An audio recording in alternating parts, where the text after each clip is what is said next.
We will continue now with the second session, poor ovarian response, possible treatment.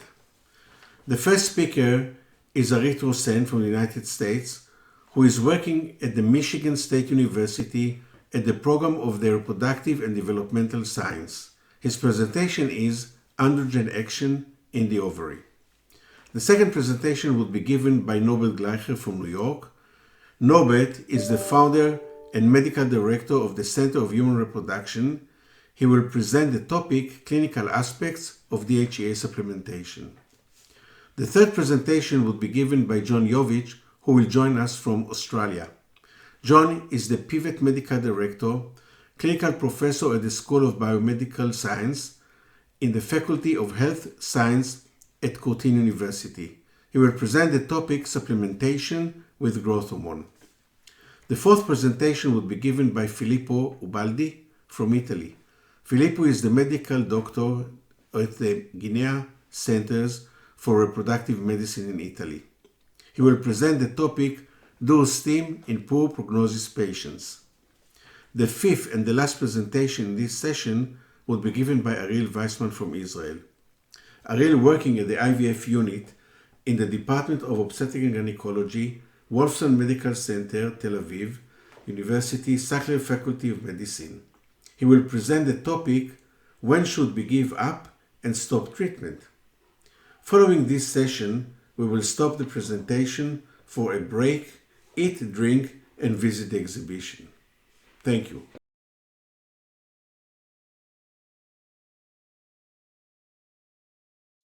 Thank you. So I'd like to thank the organizing committee for this invitation to present some of our work here today. As Zev said, my name is Arit Sen, and I'm a faculty in the Reproductive and Developmental Sciences program at Michigan State University. My lab has been working on androgen actions for over a decade. And what I thought to do in today's presentation is that I like to give you an overall perspective of where the field stands with respect to androgen effects in the ovary. So as all of you know, that hyperandrogenism or high level of androgens have long been considered detrimental to women's health and often associated with pathophysiological conditions like hirsutism and polycystic ovary syndrome. But in the last decade or so, there has been a lot of data that has been coming out from across the world from various fertility clinics, which shows that androgens might actually be helpful for maintaining fertility or for pregnancy for a very specific patient population, a group of women who are suffering from premature ovarian failure or diminished ovarian reserve, or older patients who are trying to seek fertility treatments. So the focus of today's talk is towards providing a molecular insight about how androgens affect follicular development. So the very idea that, so for a long time we knew that androgens are a precursor of estrogen, and that was the primary role of androgens in the ovary or in follicular development. But the idea that androgens by itself, like androgen actions directly through its receptor, is important for normal follicular development or maintaining female fertility came in early studies from global androgen receptor knockout animals, where they knocked out the androgen receptor throughout the body of mice. And this came from 3 labs within a span of 3-4 years from 2004 to 2007. And what it was found was that when you get rid of androgen receptor, these animals develop or have defective follicular genesis, are subfertile, and develop premature ovarian failure. So this was the first time that it was realized that the direct androgen actions may be important for maintaining normal female fertility and follicular development. So, but the question was, or the problem mainly was that if you look at the hypothalamus pituitary gonadal axis, androgen receptors are expressed everywhere. It's expressed in the hypothalamus, in the pituitary, in the ovary. And if you look at the follicle, it's expressed in all the follicular cells, in the theca, in the granulocytes and leukocytes. So the question was, where in the hypothalamus pituitary gonadal axis are these androgen effects working in order to regulate normal follicular development and female fertility. So since the development of the global layer knockout animal, that was basically 15, 16 years back, androgen receptors have been knocked out in every tissue in the hypothalamus pituitary gonadal axis. It's like through a tissue specific knockout. As you can see, androgen receptors has been knocked out in granular cells, in the oocyte, in the theca, as well as in the neurons. Okay, and what we see is that only when androgen receptors are knocked out in the granular cells, the phenotype completely matches with the global layer knockout. So what this suggests is that androgen actions through androgen receptors in the granular cells are the ones that are regulating normal follicular development and female fertility. Now, things are a little bit different in hyperandrogenic conditions. In hyperandrogenic conditions, other androgen receptors come into play. But what I'm saying is, for maintaining normal follicular development and female fertility, the androgen receptors in granular cells are important. So what it's believed now in the field is that when it comes to androgen actions in women, balance is the key. If you have too much androgens, excuse me, it causes PCOS. But if there's not enough androgens, then it might lead to follicular dysfunction and fertility problems, and might lead to, premature ovarian failure or diminished ovarian reserve. But what we still lack is our understanding of how androgens are doing it. Okay, so how do androgens work in the follicles or in the ovary to regulate this normal fertility? So if you look at follicular development at every stage of the follicle development, androgen receptors are expressed throughout, but it peaks or it's most expressed in the preantral to small antral stage. This is the period when androgen receptors are at peak, the expression level. Now, if you knock out androgen receptors in the granular cells, what happens is the preantral follicles get stuck. They cannot move from preantral to antral stage. And you see a lot of preantral follicles. They're not being able to move to antral stage. And also, there's a high rate of follicular atresia. Okay, so what happens is it cannot move from preantral to antral, and there's a high rate of follicular atresia. On the other side, if you give more androgens, you'll see much more preantral moving into antral stage, and you have much more small or large antral follicles. Now, this is the data supporting what I exactly said. This is data from one of our studies that was published in 2014 in PNS, where what we did is that we took ovaries from mouse, and these are in vitro ovary cultures. We took these ovaries out and cultured in vitro in media or with DHT. And then after a few days of culturing, we took these ovaries, sectioned them, and counted the follicles. And what you can see here, that the ovaries that were cultured in media had much more preantral follicles. But when we cultured them with DHT, now the reason why we use DHT, dihydroxytestosterone, and not testosterone is because testosterone can be aromatized to estrogen. So we did not want to confound our results by determining whether it's an androgenic effect or an estrogenic effect. DHT cannot be aromatized to estrogen. So that's why we used DHT. So, and as you can see, when we culture these ovaries with DHT, you have much more antral follicles compared to media alone. We also did in vitro follicle cultures. Like, our hypothesis was that androgens might be increasing the rate of follicular development.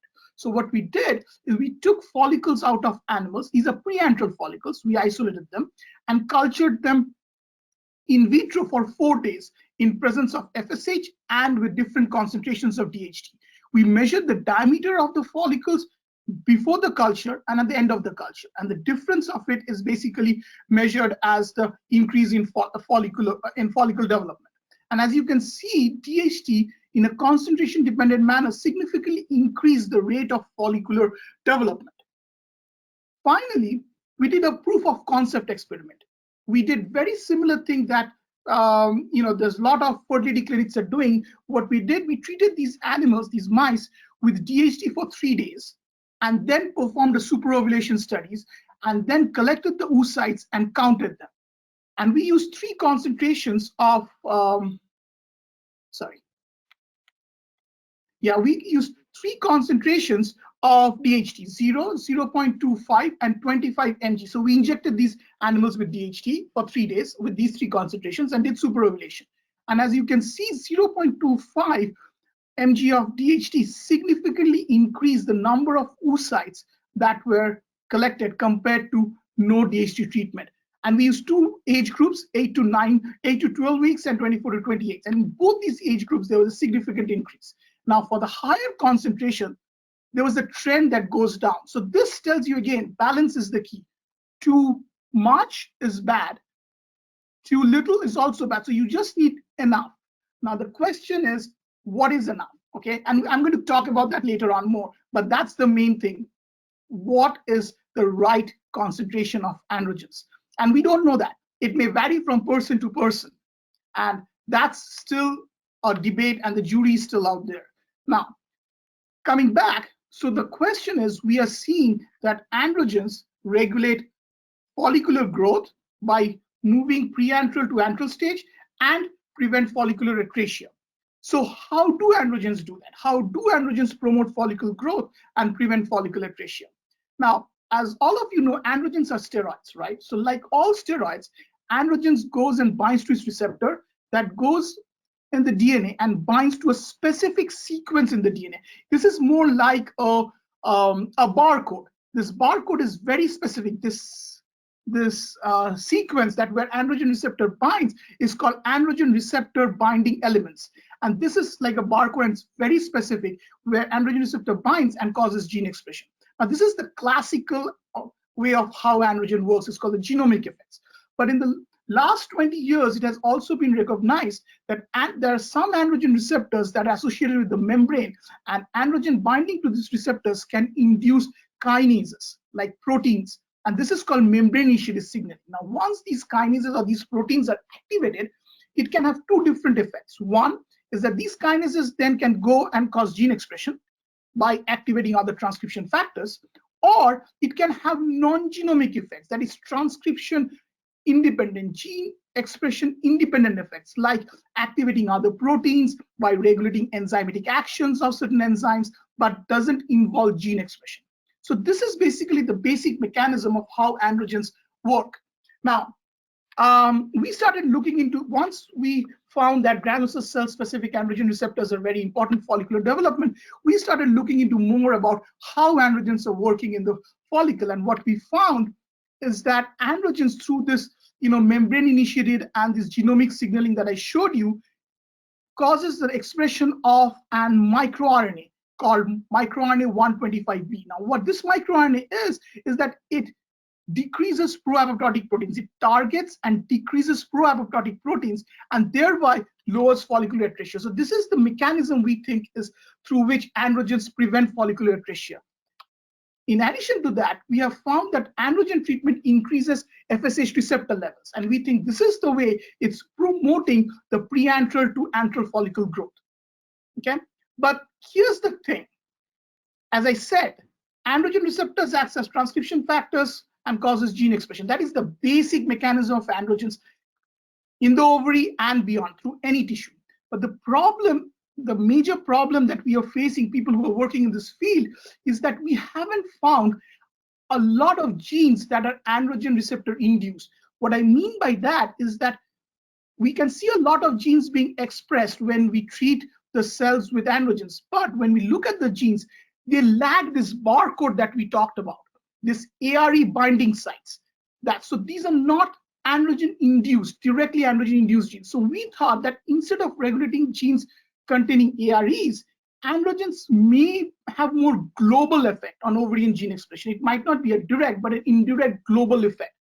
And in order to study that, we started looking into androgen-induced gene expression through epigenetic modulations. Now, I'm sure a lot of you have heard about these epigenetic modulations or epigenome and stuff like that. But what is it? Like basic 101 epigenetics, what is it? Now think of this. If you go to a theater or a movie theater or a play, and you have these seats, and they have some of these seats are labeled as reserved, or you have the seats have your name on it. You will go and sit only on the seat which has your name, and you'll not go and sit on the seats that are reserved. Now, if I remove these marks, then you can go and sit on any of the seats, right? This is exactly what happens in our DNA. The DNA has these different marks on the DNA on the histones.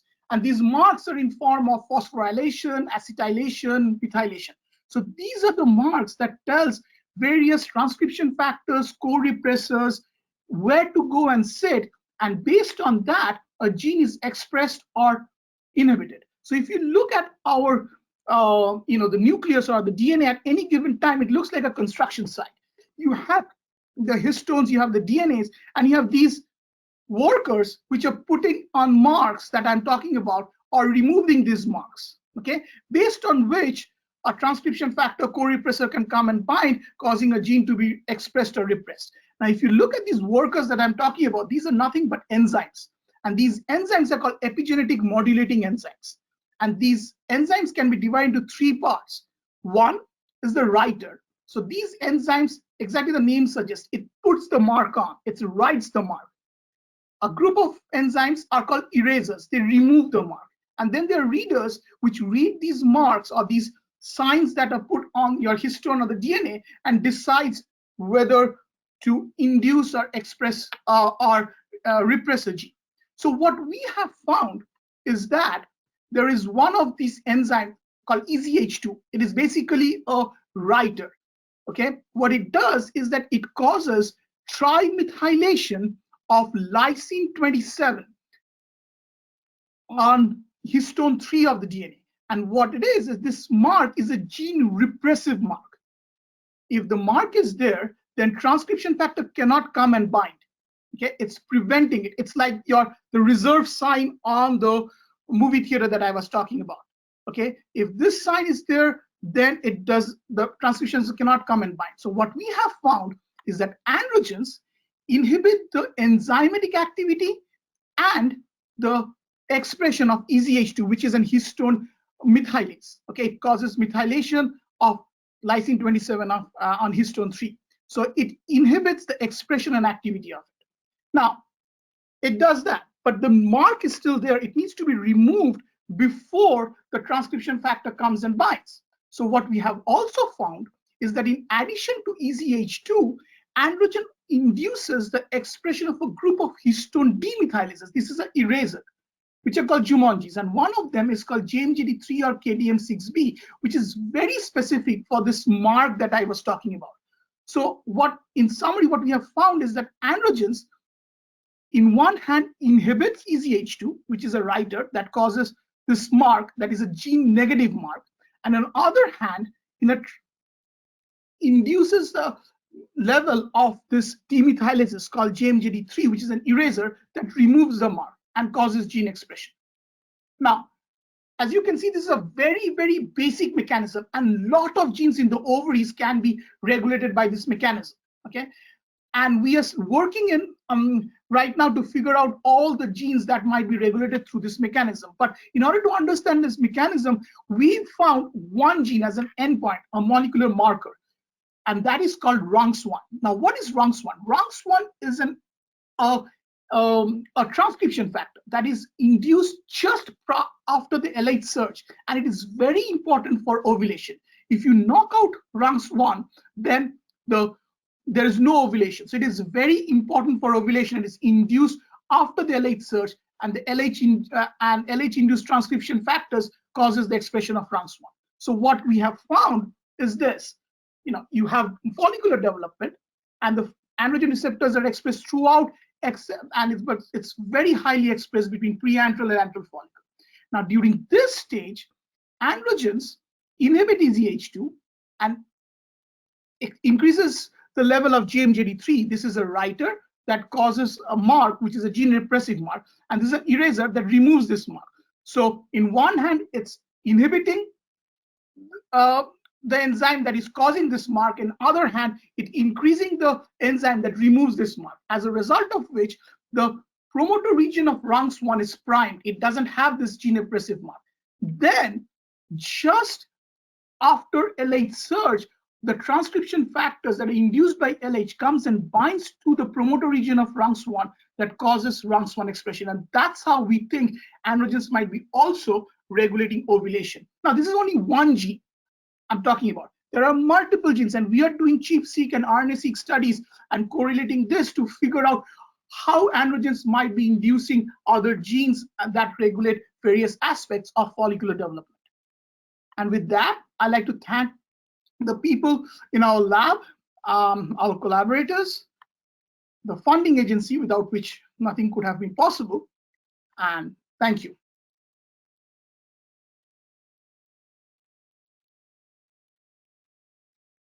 Hello? Thank you very much for a very interesting lecture. I have some questions here, so I will just read a few of them, and if you can answer very shortly. The first one, in which way reduced level of androgen ended with ovarian failure?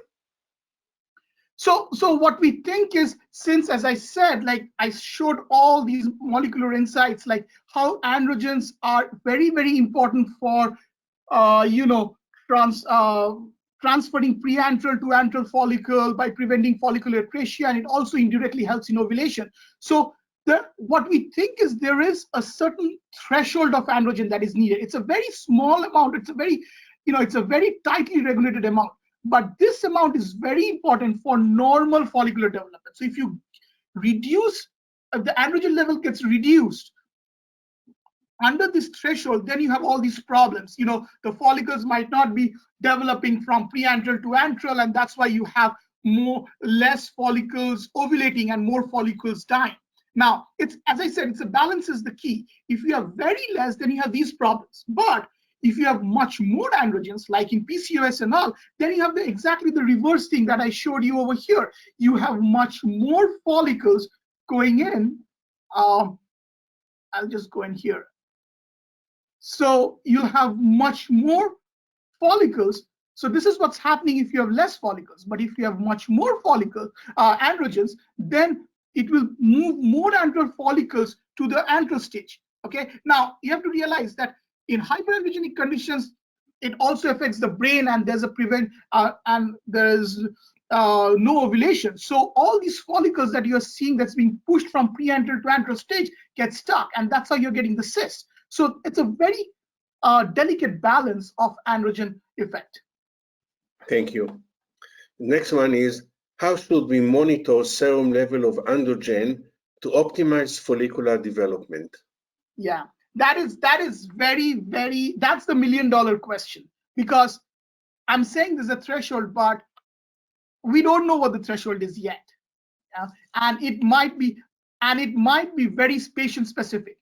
I might have a threshold which is perfect for me, but someone else might not have that. So they might need more or less androgen. So that is the reason why there's a lot of, this is my take on this. There's a lot of data out there which shows that, androgen treatment is not having an effect.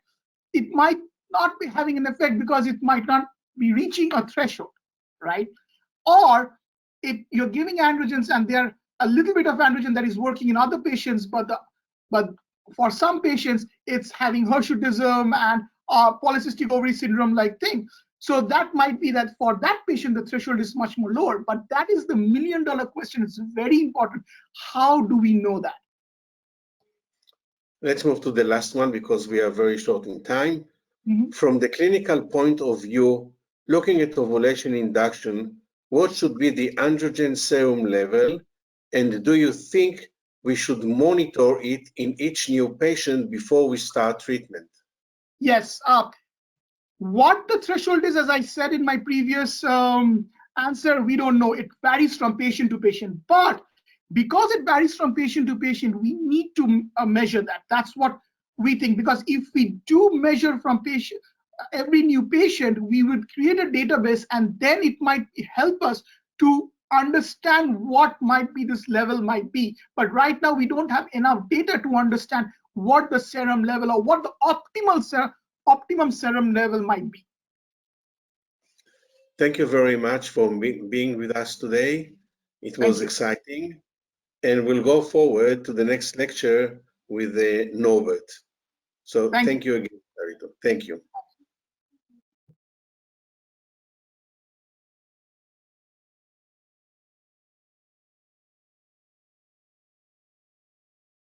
Okay.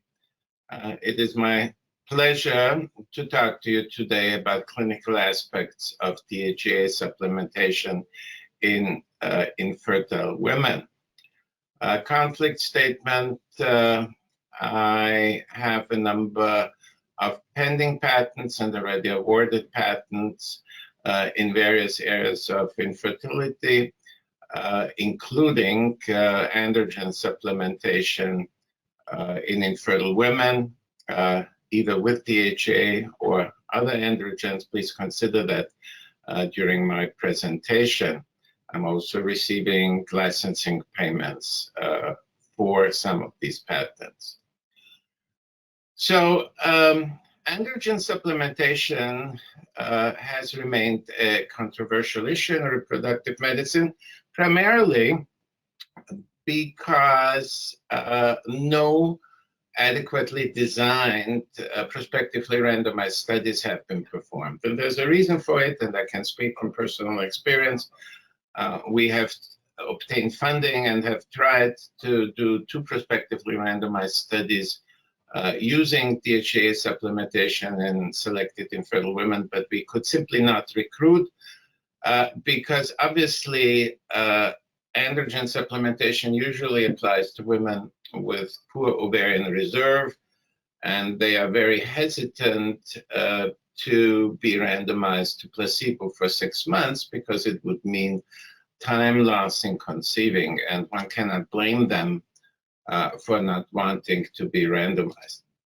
And therefore, the available studies are underpowered and really have no significance.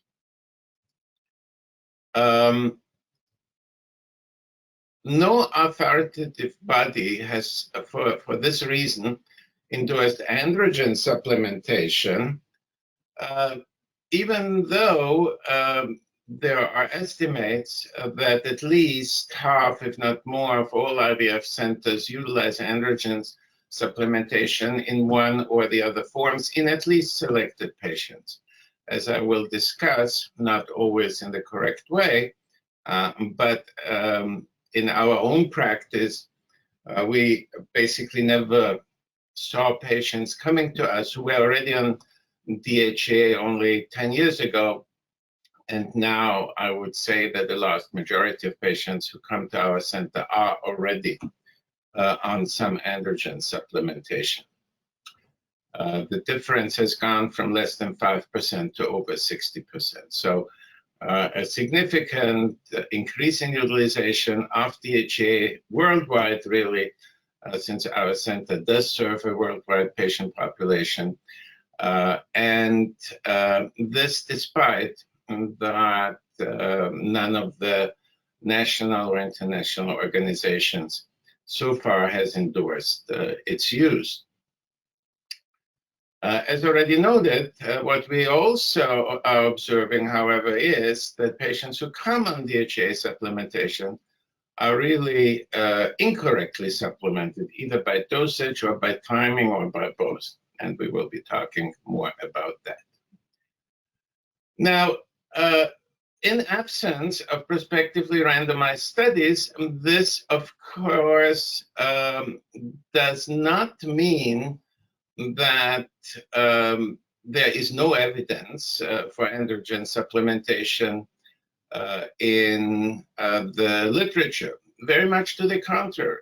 There are quite a number of animal models that have been reported, and in this slide, you see probably the quintessential study by Sen and Hammes, who in those days were already in Rochester, which really, in a mouse model, very clearly and unequivocally demonstrated the importance of adequate testosterone levels for normal progression of follicular maturation at small growing follicle stages. We don't have the time to go here into all the technicalities, but what those authors very, very clearly demonstrated is that in an androgen receptor knockout model is that if the activity of testosterone at the small growing follicle stages was interrupted, you got much fewer follicles to continue maturation, and the oocytes that were produced in those follicles were of extremely poor quality. In other words, this mouse model really demonstrated what our group, which already a number of years before that had started using DHEA, had found in certain women who we started supplementing with DHEA after our initial studies. So this mouse model shown here was really the groundbreaking study that made us all understand why androgen supplementation indeed was working in humans. And this model has since been repeated in other animals, including in some large animals. This shows you here the comparison of simply ovarian size between treated and untreated patients. The largest model in which DHEA studies were performed were monkeys and sheep, and uniformly in every animal model that was investigated, androgen supplementation clearly demonstrated its efficacy in improving egg numbers and egg quality after interruption of androgen production by whatever means. This is the slide that demonstrates the beginning of our center's involvement with DHEA supplementation. And what you see here is the history of one patient who was 42 years old when she presented to us.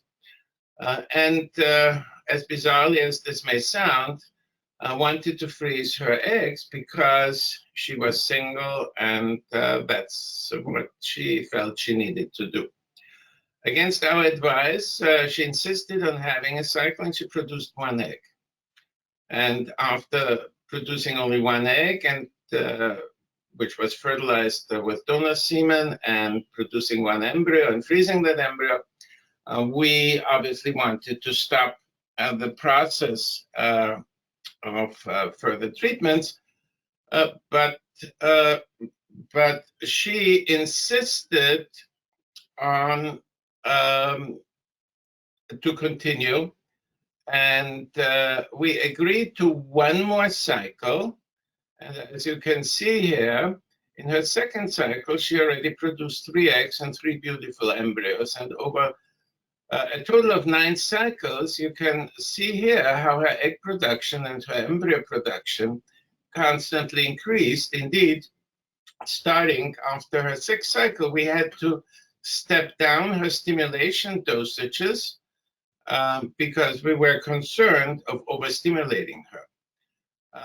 Kind of long story short, after that 6th cycle, she came into my office and smilingly acknowledged that she had started taking DHEA at this point when we threatened not to continue her treatments. And that was the beginning of our involvement with DHEA supplementation in women with low ovarian reserve. Now, in a whole series of studies, by now over 10 years ago starting, we demonstrated that DHEA supplementation in women with low androgen levels and low ovarian reserve, and that is important. You need to give DHEA obviously just to patients who need androgen supplementation. The old joke applies that treating a patient with headaches, for headaches, who does not have headaches, doesn't make any sense. So here, the same applies. It doesn't make sense to supplement with androgens if the patient doesn't have low androgens and That means low testosterone, low DHEA, low DHEAS, and in compensation, usually relatively high sex hormone binding globulin. So in these patients, DHEA improves egg and embryo numbers, improves egg and embryo quality, improves spontaneous pregnancy rates while this patient is pretreated to go into an IVF cycle, therefore improves overall pregnancy rates, time to conception, and obviously cumulative pregnancy rates in general. And as you can see, those are quite old studies by now. We started reporting on this in 2005.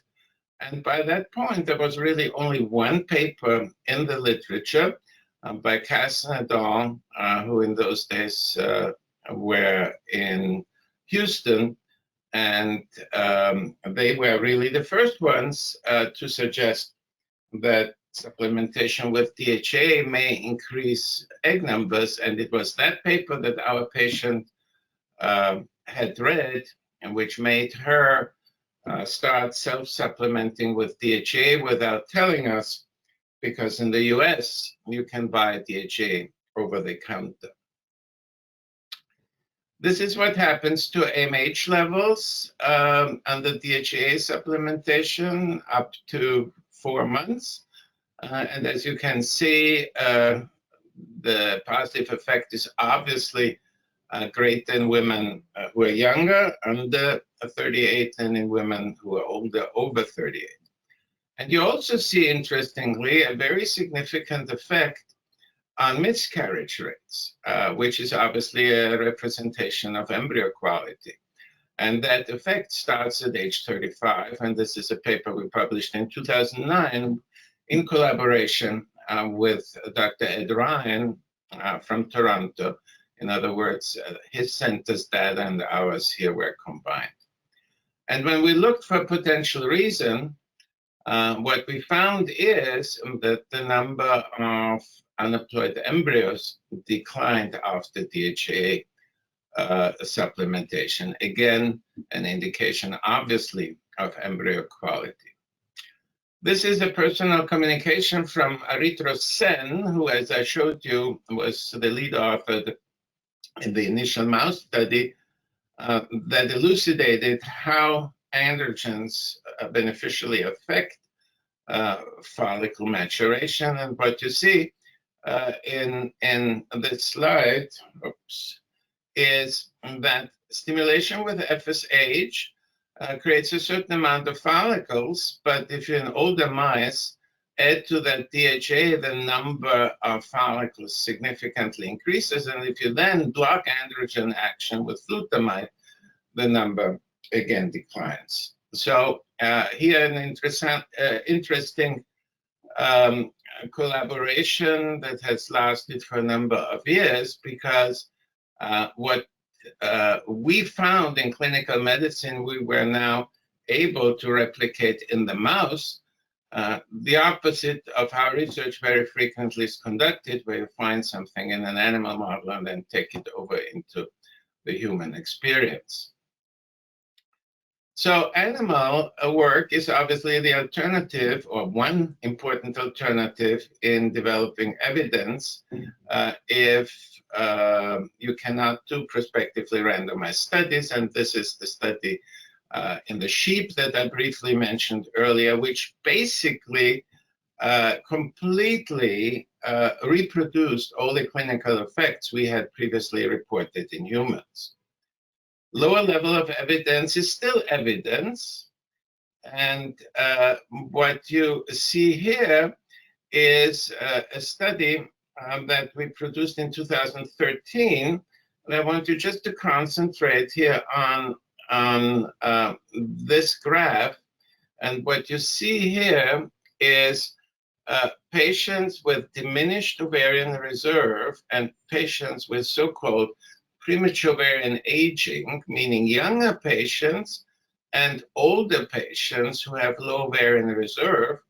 You see that testosterone level in comparison to normals, and you see that basically every patient, whether young or old, who has low ovarian reserve, usually has low androgen levels. And this was also the first study that made a connection to the adrenals. I don't have the time to go into detail about this connection, only so much that the low androgen we see in these patients is usually consequence of insufficiency of the adrenal production of androgens. And in women, half of their androgens obviously come from the adrenal, the other half from the ovary. If the androgen deficiency in these women is ovarian, that is indeed a poor prognostic sign, because it suggests that the ovaries are burned out and androgen supplementation will not be as efficient.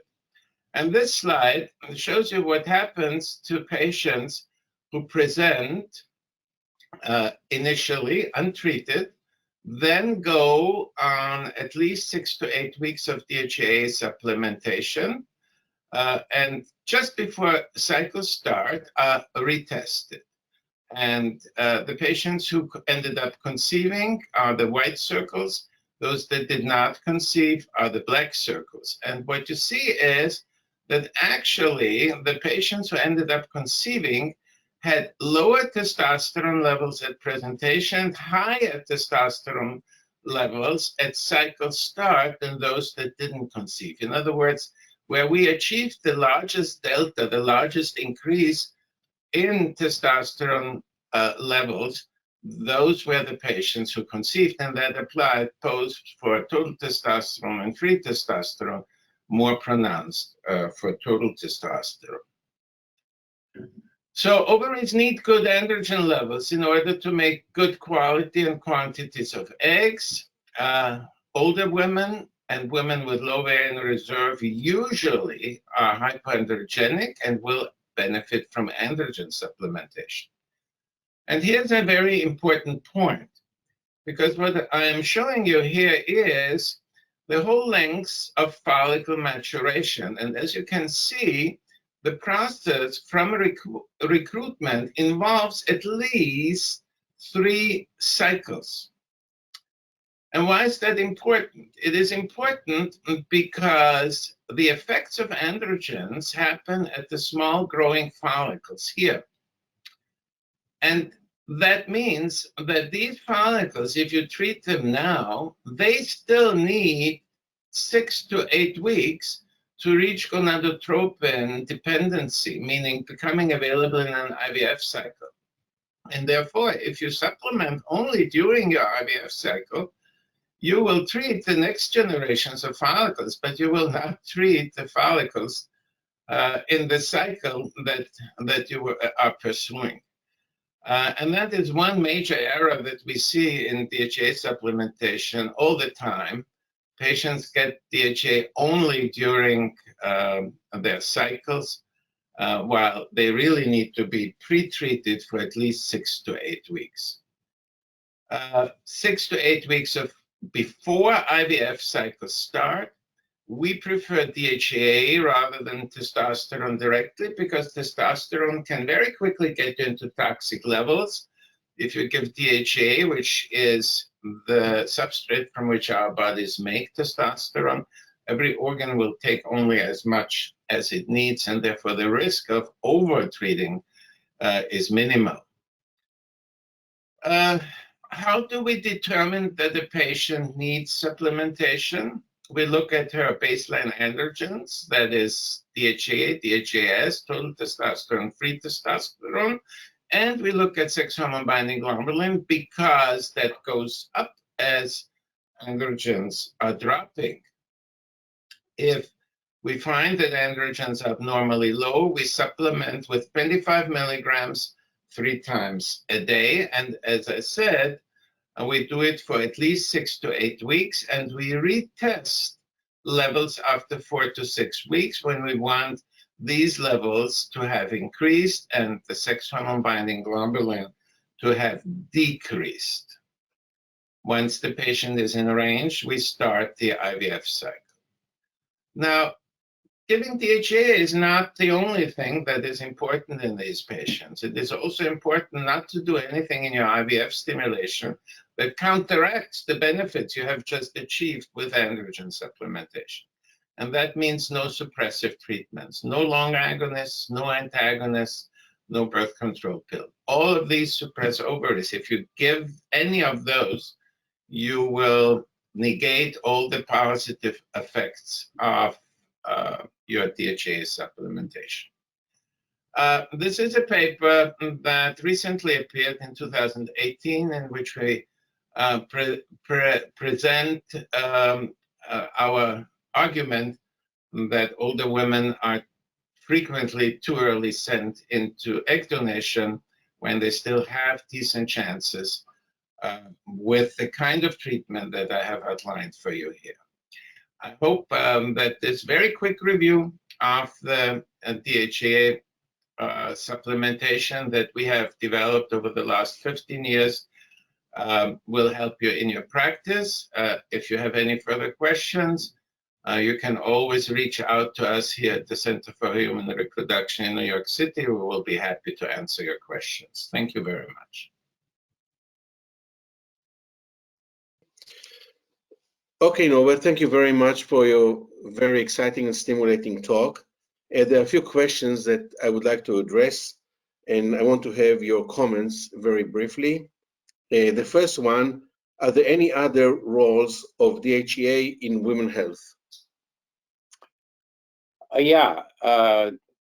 DHEA is very widely used in medicine for good reasons and not so good reasons. For example, rheumatologists sometimes use it, even in lupus, for example, because it seems to have some immunosuppressive effect. In women who we serve, there indeed is, besides infertility, there is a second large area of potential utility, which is as a postmenopausal treatment. And there are in the US some products on the market, FDA approved, for that purpose. And also in treating sexual dysfunction, sexual hypoactivity disorder, since the levels of testosterone are closely linked to sexual desire and many other sexual satisfaction factors. And so using DHEA to raise testosterone levels in women, either premenopausal or postmenopausal, will improve their sexual satisfaction levels. And we have actually shown that in a study that was published, I think it's now almost 2 years ago, where we formally asked patients who actually came to us not because they were suffering from sexual dysfunction.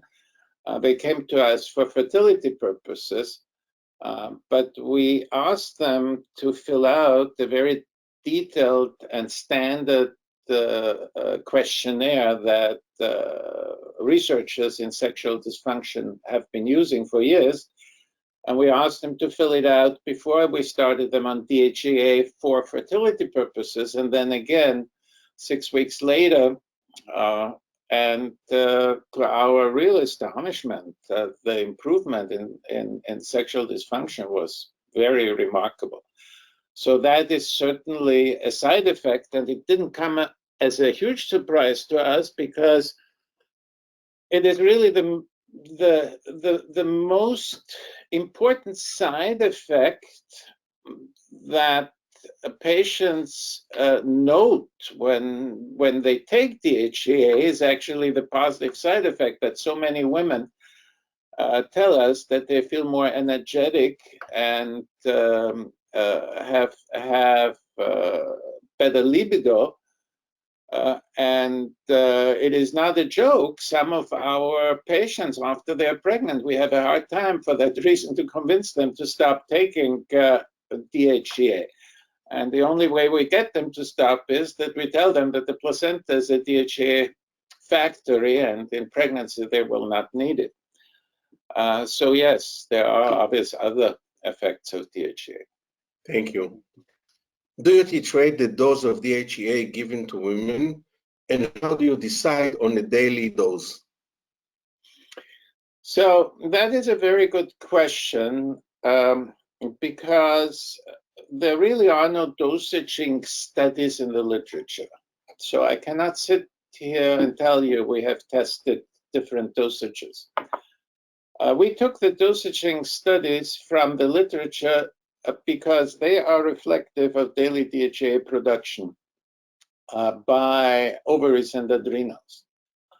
Half of the DHEA that our bodies produce comes from the adrenals, and roughly half comes from the ovaries. The daily production has been estimated anywhere between 50 and 75 milligrams. And so that's where the dosage of 75 milligrams comes from, which is the daily dosage that we recommend. But if we have a very obese patient, for example, who is clearly hypoandrogenic, and I think this is a very important point. I think nobody should be given androgens unless they need them. But if we have a very obese patient who is hypoandrogenic, we may go to 100 milligrams. And if we have a very small person, a very skinny person, we sometimes may go and give only 50 milligrams, but the standard dose is 75 milligrams daily. Thank you. Are there any toxic effect to DHEA? Well, there's nothing toxic because it is a natural hormone that our body is producing. So it is not a new chemical that the body sees, and that is a priori a big advantage. In addition, as I already stated, the side effect we hear most about is actually the positive side effect I mentioned before, that patients feel more vigorous and have a better sex drive. But that is obviously dependent on how hypoandrogenic they were. What doesn't surprise me anymore, but in the earlier days, did surprise me when we started testing testosterone and DHEA levels in these patients. We were really astonished how low they sometimes were, and that these women are extremely symptomatic should not surprise, and that they therefore will feel that much better on many levels once they get supplemented and the testosterone levels are being brought in range. The other reason why DHEA has no or very little toxicity is because DHEA itself is really a very mild androgen. Its affinity to the androgen receptor is extremely low, so it basically doesn't do anything. And that's why giving DHEA is so much safer than, for example, giving testosterone directly. People always ask me, why not give testosterone? If testosterone is the active hormone that acts on the androgen receptor on granulosa cells. And the answer is that if you give a woman testosterone, you're flooding her body. And every organ in the body will get the same amount. And you indeed have the risk that you overdose. In contrast, if you give the precursor, if you give DHEA, every organ will take out of circulation as much substrate as it needs to make the testosterone levels that organ needs. And therefore, it is almost impossible to overdose a patient by giving her DHEA. You may get very high DHEA levels, but so what? They don't do anything. You will not get very high testosterone levels. And that's why side effects from DHEA are very low. And they are, if patients have an oily skin, it can get worse. If they have a tendency towards acne, it may get worse. And in very rare cases, there is some hair loss. But all of this is reversible either by reducing the dosage or stopping the medication. So it's very well tolerated. No, but thank you. There are many other questions, but we're over time, so we have to stop here. And again, thank you very much, and we have to move to the next lecture. So thank you again. Bye-bye.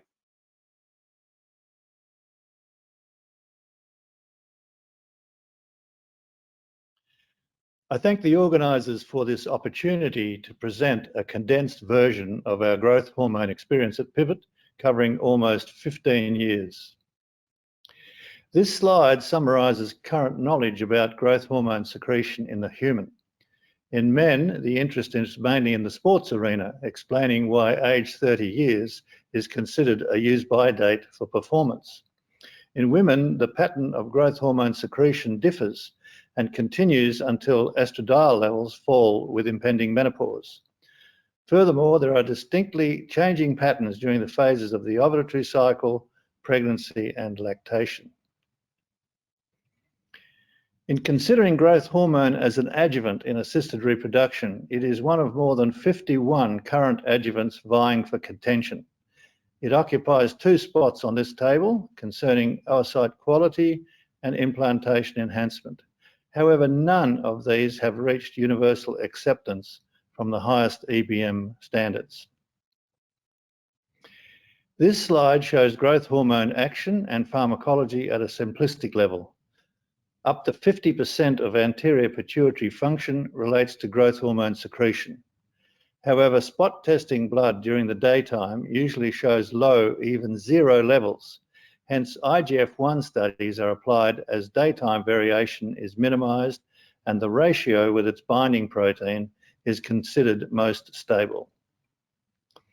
This slide is intended to show the progression of understanding growth hormone action from that of an adjuvant, i.e. a blunderbuss with no specific target, to that of a finely honed therapeutic agent, i.e. for the treatment of adult growth hormone deficiency.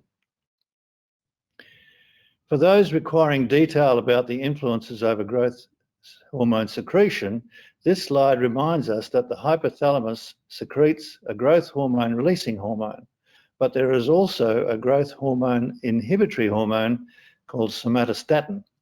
Each of these are influenced by neuromodulators along with many neuropeptides, 2 of which are secreted from the stomach and intestines, namely ghrelin and galanin.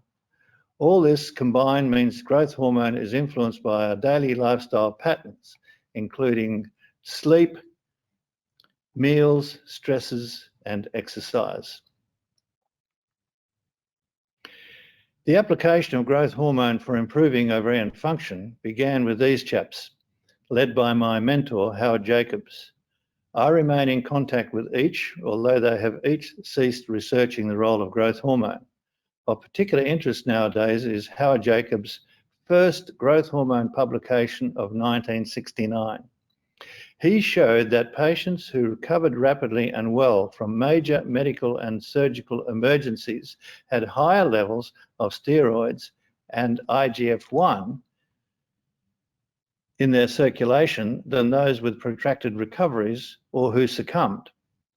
I wondered if this could be compared to outcomes for infertile women treated by IVF.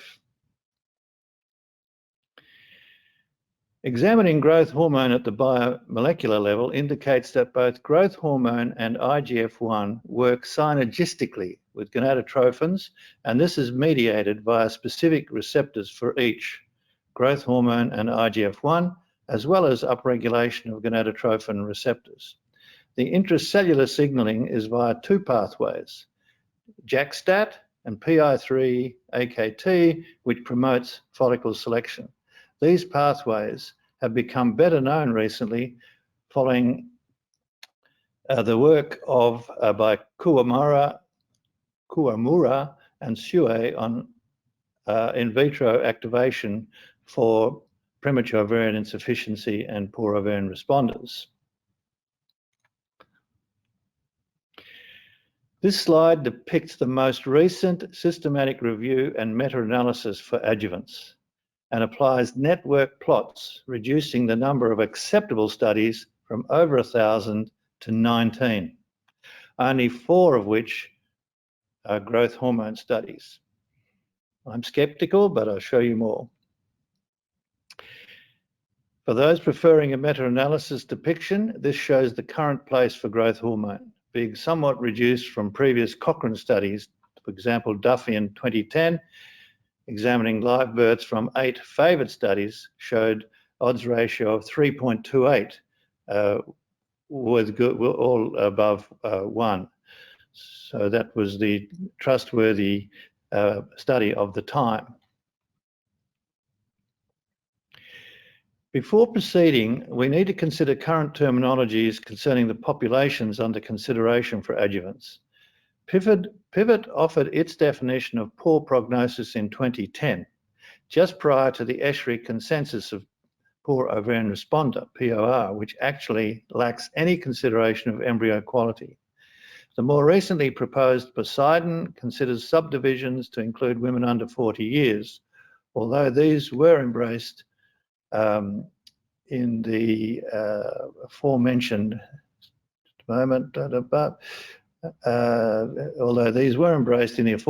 definitions according to other factors such as the ovarian reserve testing.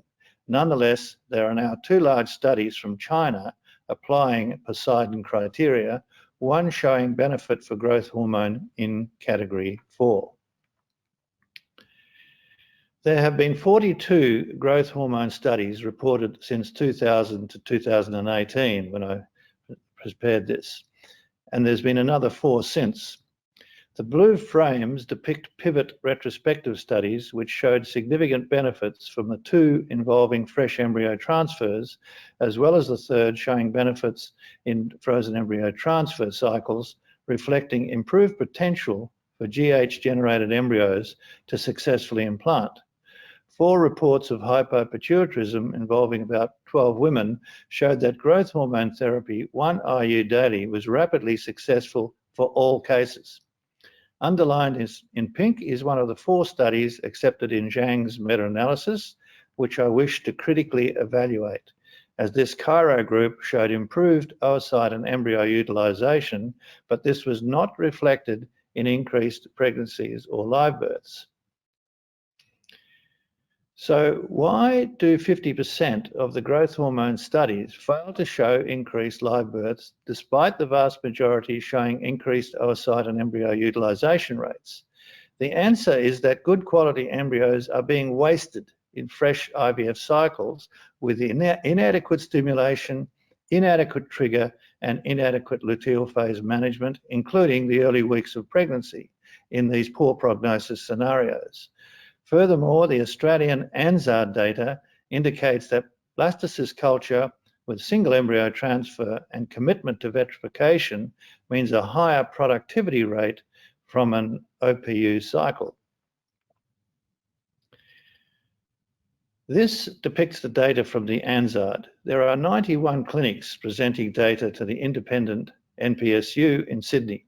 The data is validated under the Medicare support system, which provides the funding for patients.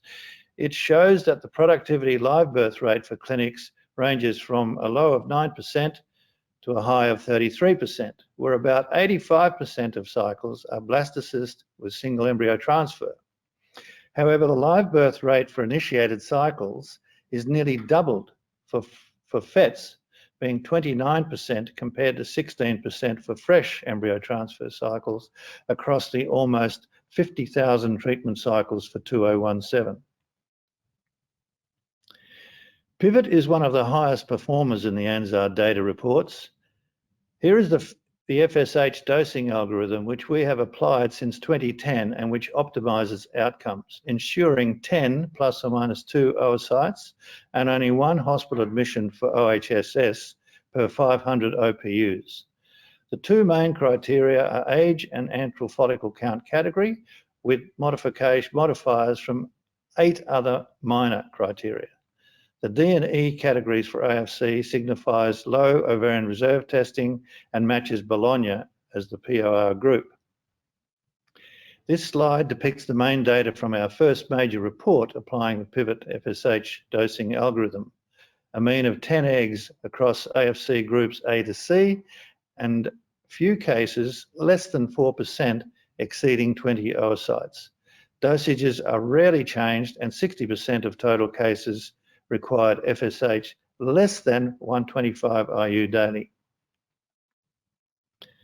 The outcomes of IVF cycles are clearly dependent upon a range of variables, including blastocyst morphology and luteal support regimens. These are lacking from most growth hormone studies reported. Our studies continue to show the relevance of maintaining mid-luteal progesterone levels in the range of 50 to 99 nanomoles per litre. Even greater than 60 nanomoles per litre is relevant. With FET cycles, this can be achieved in natural cycles, low-dose stimulation and HRT cycles, but the latter allows for smoother programming from a logistical perspective. Finally, it would appear from this pivot study that repetitive treatment cycles in the most severe poor prognosis cases, that is pivot algorithm category E, carry the same productivity rate according to the age category. Where GH has been used, clear benefits have been shown up to and including age 41 years. In fact, the odds ratio in the range 35 to 39 years is highest at 14.7. With colleagues Jan Tesarik and Yves Manetso, this slide shows the table of contents of a research topic examining growth hormone infertility and infertility, which we have recently edited for Frontiers in Endocrinology. These 17 chapters provide the current knowledge which I have presented here. This was the second pivot study using growth hormone as an adjuvant in poor prognosis scenarios. Although not an RCT, it proves the case for our group of physicians, showing a 6-fold improvement in live births overall. The improvement for the worst POR cases, pivot category E, was significant, albeit less impressive. In examining the outcomes of those cryopreserved embryos derived under growth hormone stimulation, we showed almost 3-fold chance of live births. This occurred despite all other aspects of the protocols, including blastocyst morphology, being the same in carefully computer-matched studies. This slide simply summarises the preceding points, but the article places an historical perspective on the subject of poor prognosis. This has evolved over the 40-year history of IVF, which began with more than 90% failure rates during the first 5 years, only slowly rising to the top quartile rates of ANZARD, which now shows that productivity live birth rates from combined fresh and frozen per initiated cycle can be better than 50% for women under 40 years. For the believers, the next question is, how does growth hormone produce its benefits? This study from my Curtin collaborators shows clear improvement in mitochondrial function in those M1 oocytes not used in the fertilization procedures. In the older women, there was significantly improved viability among those oocytes which had already been shown to have adequate mitochondrial membrane integrity. This is a recently reported study from China showing marked changes in the gene profiles of GV oocytes cultured in growth hormone. This translated to a doubling of the blastocyst development rate for human IVM. 4 specific genes upregulated by GH are surmised to have improved the developmental competence of those GV oocytes.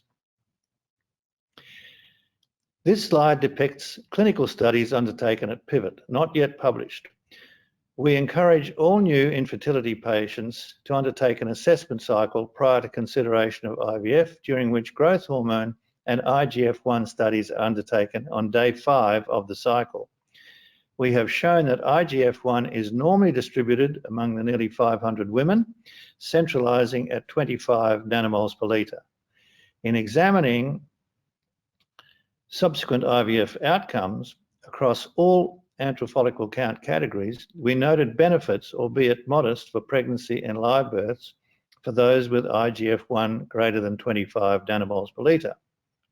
However, focusing on the poor prognosis groups D and E showed highly significant pregnancy and live birth rates for those with the higher IGF-1 levels.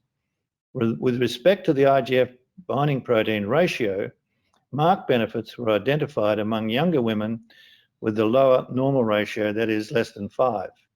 We also demonstrated that women given growth hormone adjuvant improved their IGF-1 levels from the low to the high ranges when measured 2 to 4 weeks after commencing growth hormone treatment. In this study undertaken with my Curtin colleagues, we examined a range of receptor profiles in the aspirated granulosa cells, specifically among our older women categorized as POR. In comparing those who had growth hormone adjuvant treatment, we noted markedly significant enhancement of several receptor profiles, including that of the growth hormone receptor itself. Furthermore, the pattern of growth hormone receptor expression across the range of follicle sizes indicated a restoration of the proper pre-ovulatory downregulation. These changes indicated a better maturation process and was associated with a significant increase in the pregnancy rates for these cases under study. When we compared our growth hormone studies 15 years ago, the idea of growth hormone deficiency in adults was resisted by all relevant societies and colleges. Health ministries were in dread of people seeking growth hormone to slow the symptoms of natural aging, including lethargy, muscle weakness, and cognitive capacity. Even children with proven growth hormone deficiency were advised to cease injections once they had completed puberty. However, slowly, albeit reluctantly, the esteemed societies are now conceding that real benefits can be achieved from growth hormone when clear deficiency is diagnosed. The gold standard test for diagnosing adult growth hormone deficiency is an insulin stimulation test. This induces hypoglycemia, which can sometimes be profound and life-threatening. A less severe test is the glucagon stimulation test, one of a number of growth hormone secretagogues which cause the release of growth hormone releasing hormone without the marked hypoglycemia. In fact, glucagon also has several effects in the liver, including glycogenolysis, mobilizing glucose. In Australia, the test requires to be undertaken under the supervision of an approved endocrinologist in a setting enabling monitoring and rapid IV response to collapse. The test is undertaken over 4.5 hours. A serum LGH level greater than 3 micrograms per litre at any time indicates normal pituitary function. Referrals are based on IGF-1 and ratio screening. My presentation was at pains to point out that IVF protocols can be optimised to generate improved live birth outcomes without adjuvants. Hence, clinicians should not necessarily look to adjuvants as a shortcut process to improvement. Apart from those women with hypopituitarism, IVF screening can assist in identifying those women who are likely to have GH deficiency. Such cases may benefit by referral to an IVF supportive endocrinologist with a view to supplemental growth hormone for the gonadotrophin stimulation protocol. True adult growth hormone deficiency indicates there may be benefits by continuous long-term use, and this might be reflected in improved pregnancy outcomes. However, such ideas require structured studies for evaluation. Thank you for your attention. Thank you, John, for a very interesting lecture. There are some questions that came upon and I would like to raise to hear your comments. And I'll start with the first one. If we add growth hormone to the treatment protocol, 2 international units is the recommended dose in the literature, or there are several recommended dosages? Yeah, there are many different dosages that have been reported, ranging from half a unit, 0.5, right up to 16 units. I would draw your attention, one of the slides I presented showed the 42 presentations of growth hormone as an adjuvant. Amongst that are 4 reports where there was definite pituitary disorder, that is absent pituitary or total hypopituitarism. And the interesting thing with those cases every patient, there was 12 patients in those, I think, 3 to 4 studies, and they all got pregnant and all had a live baby at term. Everything was perfect about it. And what was the dosage? The dosage was 1 international unit. Now, I have used 1 international unit throughout most of my studies, but in terms of practical use in the clinic, we are ranging the dosage depending on how much time we've got. So if a patient arrives and she's 42 years of age and she's wanting to start immediately, then we might only have 10 days. And I think in that 10 days, perhaps 2 units is a good dose. But for many patients, we can start on, say, day 21, leading up to the trigger day, and that will be 3 weeks. And again, I think 1 unit is sufficient unless she's a very large woman, let's say over 90 kilograms, over 100 kilograms, you might aim for, say, 1.5 units.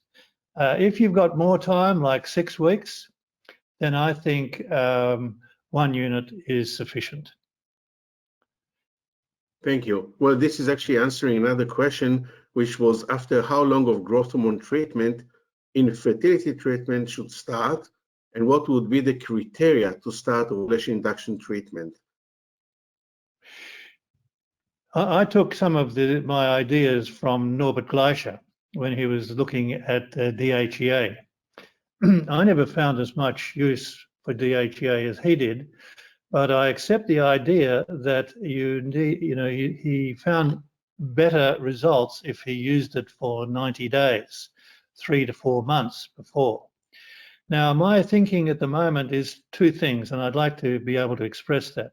Firstly, I think units have to be a little bit careful about using growth hormone to solve their problem of poor results.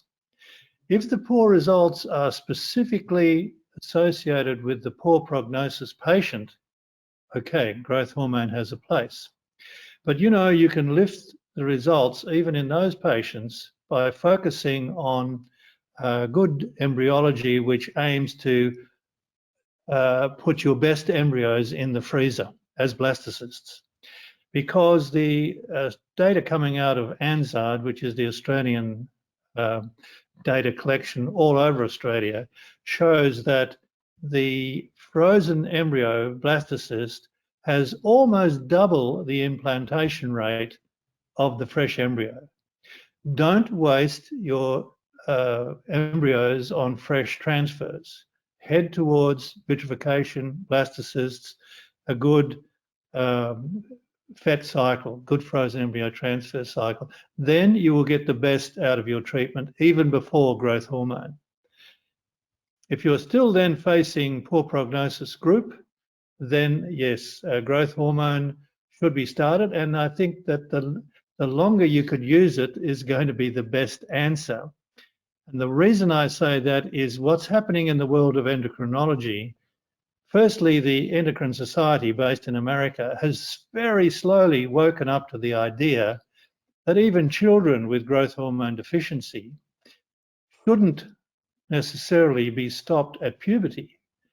Because if you compare those children with children who didn't have growth hormone deficiency in terms of schooling success and the cognitive ability, it looks as though they should continue the growth hormone even into adult life. And when that is done, we're beginning to see reports now coming out of a better outcome for those children. So I think if we're going to be looking at growth hormone as use in women who are actually deficient in growth hormone, then they should be on it continuously. And even the Endocrine Society in Australia now is getting behind the idea that some people need to be on growth hormone continuously. And I think a lot of our patients who are late age, infertile women probably have true growth hormone deficiency. And in that case, they need to get approval from the endocrinologist who can apply to the government and get growth hormone for free under Medicare. and then that should be continuous. So by the time we see the patient, she's already been on it for 3, 4, 6 months. There is a question here that I'm sure that lots of us asking ourselves, in practice, why should we look for growth hormone deficiency? And how should the diagnosis procedure should go? Well, this is a really interesting question because, you know, we are in COVID circumstances right now. And the way we are practicing medicine is by remote. So I have come through an era where we examined every patient in detail. So they had to strip off all of their clothing, and we examined from top to toe, breast examination, pelvic examination, blood pressure, etc. And we examined the husband in the same way. And that is the way we were brought up in medicine, because we're trying to detect the what's missing, the disorder. However, during this COVID period, we are bypassing a lot of that. We now don't even do pap smears because the women can be trained to do their own CST screening. So we are beginning to rethink, how do I manage my clinic? And I'm suggesting, or certainly to patients and to my young doctors, that all of this examination is not particularly necessary. You can actually ask a woman, examine your own breasts and tell me if there is any lump. If it's a lump, come in and we'll deal with it. And the same with pelvic features. You know, if you're doing your screening tests and you're doing your ultrasound, then maybe we can minimize this personal contact aspect. Now that leads to the next thing. And I have one slide that I showed there earlier, which probably most people would have forgotten by now. It was the blunderbuss. Are we treating empirically, or are we treating by defining the disorder and giving a specific treatment? Well, I think that depends on how one practices medicine. And the idea of blunderbuss and give it to everybody who doesn't get pregnant easily, that's rational. That is rational, but it lacks, how would you say, lacks academic nicety, academic power. I still see that there are several projects that I have to do before I'm finished with this work. Thank you. Thank you. I think we are running over time. Yes. It was an excellent presentation, and thank you for the discussion. And unfortunately, we need to go on. So again, thank you very much coming to us from Australia, and I'm sure that people would very much benefit your talk. So thank you again. It was my pleasure. Very much my pleasure. Thank you very much.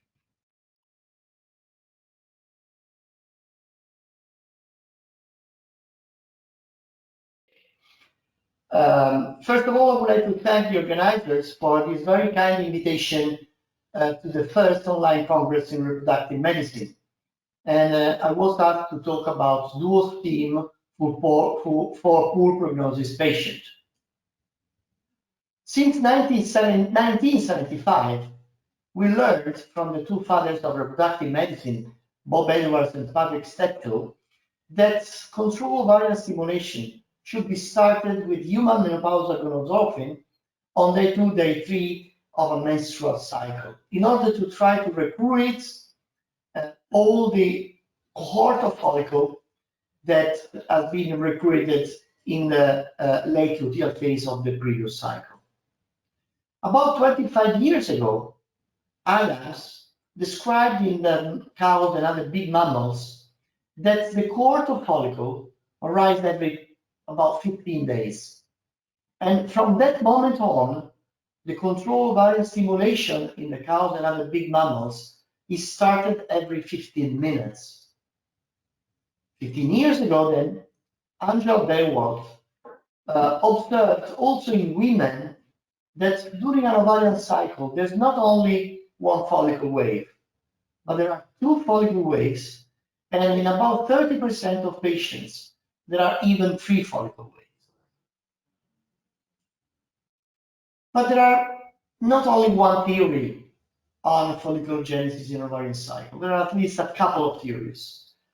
the waves theory, where there are 2 or 3 cores of antral follicles that are recruited per ovarian cycle, and the continuous recruitment theory, where the follicles start growing and regress continuously during the ovarian cycle. The mechanism that regulate each individual cohort of follicles are not yet fully understood yet. Because of the dynamics of follicular genesis, we introduced new stimulation regimens. The random start approach, where the control ovarian stimulation is started at any time during the ovarian cycle, and this approach is normally used for urgent fertility preservation issues. The luteal phase stimulation, where the control ovarian hyperstimulation can be started in the mid-luteal phase between day 17 and day 21 of a spontaneous ovarian cycle. And finally, the dual stimulation or duostim, that means 2 ovarian stimulation in 1 ovarian cycle, where there's a combination of follicular phase stimulation and luteal phase stimulation in poor prognosis patients, meaning in patients with advanced maternal age and in patients with poor ovarian reserve. Originally, the idea of a double stimulation within an ovarian cycle was from Shanghai, from Dr. Kwang. But the protocol that they proposed was a little bit cumbersome. It was a protocol that they used clomiphene citrate, letrozole, ibuprofen, medroxyprogesterone acetate, and then HMG 150 international units. Then the ovulation was triggered with a generic analog bolus at a dose of 0.1 milligram of oseltamivir, and then start again the stimulation in the luteal phase with 225 international units of HMG, and then again generic agonist and in the second oseltamivir. But what was important from this protocol, this innovative protocol, was that they demonstrated the possibility to have pregnancies either from embryos obtained from the follicular phase stimulation or from embryos obtained from the second or luteal phase stimulation. A couple of years later, we proposed the duostim. Indeed, it's a double stimulation within the same ovarian cycle, but with 2 conventional stimulation protocols. With 2 conventional stimulation protocols for poor responders, meaning 300 international units of recombinant FSH plus 150 international units of recombinant LH, started from day 2 of the cycle, then started the generation antagonist administration daily when the follicle reached one follicle reached 14 millimeter. Then the ovulation was triggered with GnRH agonist, and then oseltamivir. 5 days of stop, and then start again with exactly the same GnRH antagonist protocol with the same dosage of gonadotropins. In this original paper, we recruited 51 poor prognosis patients, and what first observed, we observed a large intravariant follicle wave variability within the same patient. So, for instance, this patient, 3 follicles, 3 oseltamivir in the follicular phase, and 8 oseltamivir in the luteal phase, and more or less the same in all the patients. Because of the small number of patients recruited, including in the study, we did not observe any statistical differences between all the parameters that we took into consideration: vasostimulation, number of oseltamivir, metaphase 2 oseltamivir, blastocyst quality, aneuploid, and so on. But a couple of years later, in 2018, we published a paper on human reproduction where 170 patients retrieved oocytes either from after the follicular phase stimulation or the paired luteal phase stimulation. In this study, we aimed to answer to this question: are the mean numbers of blastocysts obtained from the sibling course of oocytes recruited after follicular phase and luteal phase in the same ovarian cycle similar? And indeed, we observed some differences. The first difference that then is has been reported in all other papers published later on. The first difference is that the mean number of oocytes retrieved in the luteal phase was significantly higher, and therefore also the number of blastocysts was significantly higher, and also the number of euploid blastocysts was significantly higher, and the mean euploid rate per oocyte retrieval was comparable, although there was a significant trend in favor of the luteal phase stimulation. And when we transferred one single blastocyst obtained from the follicular phase or one single blastocyst obtained from the luteal phase, we obtained the same live birth rate between these two different type of blastocysts. Then, in the same year, we published a multi-center study with 353 patients included in the study, and then we observed exactly the same thing. The number of sites retrieved was significantly higher, the metaphase 2 was significantly higher, but what was interesting from a clinical viewpoint is that if these patients, poor prognosis patients, undergo a standard control variable stimulation, we would have found euploid blastocysts only in 42% of these patients. But with the dual stimulation in the same ovarian cycle, at the end of the day, we obtained at least one euploid blastocyst in 65% of the patient. But why in the luteal phase, after control variable stimulation, we have significantly higher number of oocytes? We try to speculate, saying that the high levels of estradiol and progesterone reached after the follicular phase may synchronize the court of antral follicles in unavoidable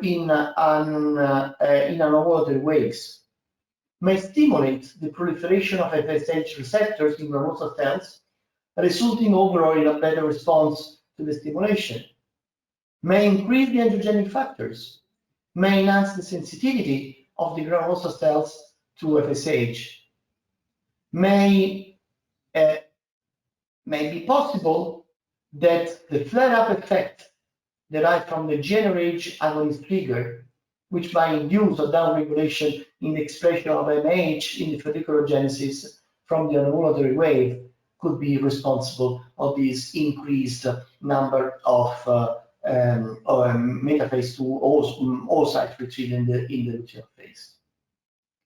A couple of months ago, we published a paper on fertility sterility to try to understand whether poor ovarian reserve patients, but the worst category of poor ovarian reserve patients, those patients that belong to Bologna criteria, did the same with the dual stim.